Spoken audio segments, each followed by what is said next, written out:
সালাম আলাইকুম। আমরা যদি এই পথহারা গন্তব্যহীন মানুষগুলোর পাশে দাঁড়াতে পারি, তাদেরকে আমাদের খাবারের যে অংশটুকু বেঁচে যায় বা অল্প কিছু যদি আমরা দেই, তাহলে এই মানুষগুলো খুব খুশি হয়। হ্যাঁ, বা তাদের আত্মা শান্তি পায়। আমরা সব সময় চেষ্টা করব তাদেরকে একটু সহায়তা করার, তাদের একটু খাবার দেওয়ার। তাহলে তাদের হৃদয়টাও শান্ত হবে, মনটা তাদের শান্ত হবে। তারাও বেঁচে থাকতে চায় এই পৃথিবীতে, স্বাভাবিকভাবে বাঁচতে চায়, কিন্তু তাদের দুর্ভাগ্য দেখেন, তাদের এইভাবে বাঁচতে হচ্ছে। কিন্তু এগুলো মানুষ, খুব অসহায় মানুষ, তাদেরকে মানুষ মূল্যায়ন করে না। তাদেরকে একটু যদি সুদৃষ্টি দেয় তাদের দিকে, তাহলে তারাও সুন্দরভাবে বাঁচতে পারে।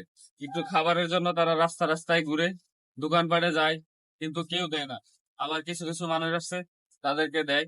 তখন তারা, এই যে দেখেন লোকটা কি তৃপ্তি পাচ্ছে খাবার খেয়ে, খুব ভালো লাগলো। এভাবেই আমরা সবাই সবার পাশে দাঁড়াই, তাহলে এই পৃথিবীটা একদিন সুন্দর হয়ে যাবে। ধন্যবাদ সবাইকে।